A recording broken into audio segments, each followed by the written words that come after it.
Hey, what's good YouTube? Jamo TV HD. We out here with the Moto Z original. I was going to say Moto Z Play there. That's the phone I used to have. But this is the upgrade to the Moto Z Play. Apparently.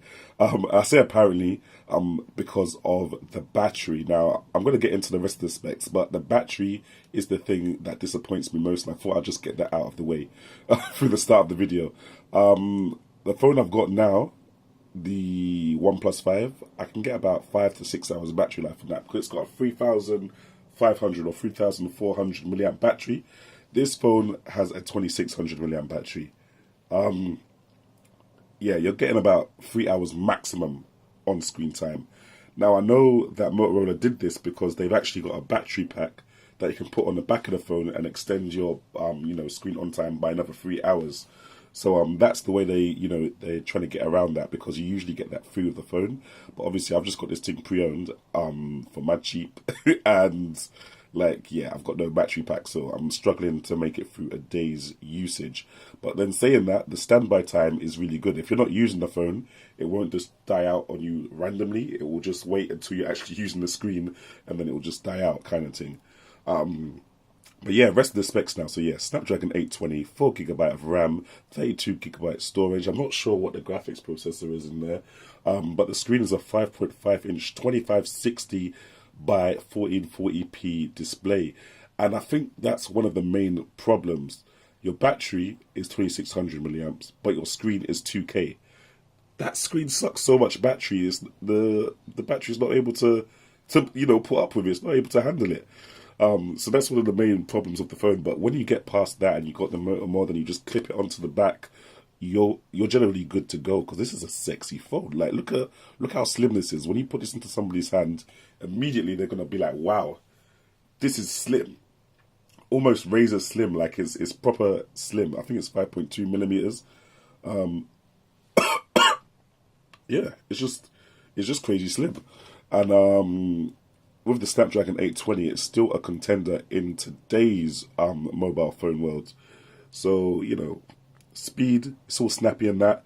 Camera, double click to launch. Is it double click? No, it's twist. Okay, I'm not sure what it is to launch the camera. There we go. Now the camera's got it's got an okay suite of options. It's just the standard, to be honest. I mean, you've got your video mode over here. You've got your panorama and slow motion. You've got settings at the top there, and basically that's just 30 megapixel to whatever megapixel setting you want the camera to be. Then you've got your video settings down there. And there's only 5 of them really. 4K at 30, 1080p at 60, 1080p at 30, 720p at 30, and 480 at 30.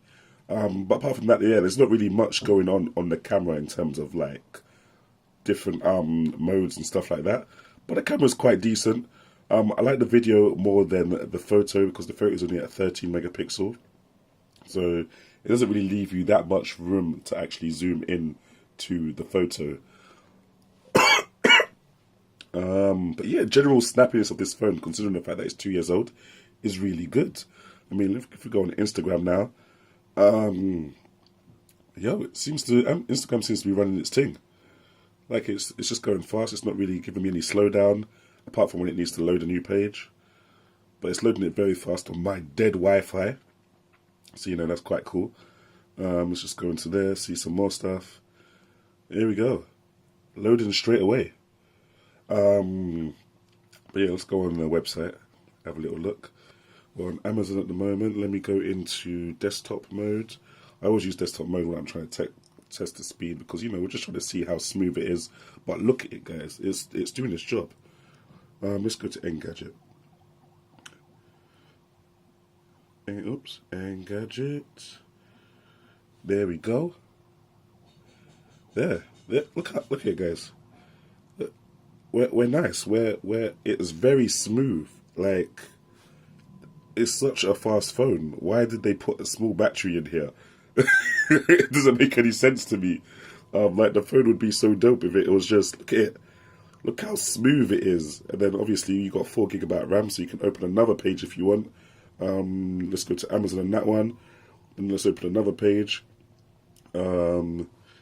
Let's go to, I don't know, free dating on POF though. Let's go to POF on that one. And, oh, you can't just search people straight away, you have to sign up. But, yeah, you know, we out here, guys, we out here. Desktop site things. Obviously, click on something random. What did I just click on? I'm not sure. There we go. Boom. I think you guys get the message. The browser is there, guys. It's actually there. Let me lock focus there. There we go. What else can I really show you about this phone? Like that's about it. It does what it needs to do. Showing you the camera. The apps is pretty much stock Android. I've got a stock Android skin on here as well, but yeah, pretty much stock Android. No, not much Motorola bloatware or anything like that. I mean, you've got the Moto Z mod stuff, a little Motorola Actions app, so it's like twist to put on the camera and double tap chop or whatever like that to put on the torch. But apart from that, there's not really much going on in terms of Motorola bloatware, which is kind of cool. It's kind of refreshing for a change, you know. What else was I going to show you? The speakers are kind of cool as well. What should I go into? Let me go into YouTube. Where's my YouTube now? Let's go into my YouTube. My YouTube is YouTube loads up quite quickly, you know. Loads up. Speakers are kind of cool. It's only got one here though. So yeah, I'm gonna go into the game right now. Let's just look at the brawlers first. There we go. As you can see, it does get quite loud. Very dead. Then you're gonna be dead as well because you share stocks. Let's try that. And this loading screen. Let's try that. There we go. Your thing, you can kind of land on people and then get into an attack straight away like that. Yeah, that's kind of lit. You know. One thing that does annoy me with some Android phones is obviously this one specifically doesn't have off-screen navigation buttons. So you've got to always swipe up the screen if you're in full screen mode and, you know, get your on-screen navigation buttons. I know most of the phones now, they have gestures on the fingerprint sensor where you can swipe left to go back and swipe right to go to your multitasking. But yeah, apart from that, it's a nice thin metal body, very strong. Obviously, you've got the connectors for the Moto mods there. I haven't spoken too much about that because we're not balling like that and we don't have any in the building. But yeah, thanks for watching, guys. Leave a comment in the comment section below. Subscribe and like, and hopefully I'll catch you in the next one. I'm going to put this on eBay, so yeah, let me know if you're interested. Jamo out.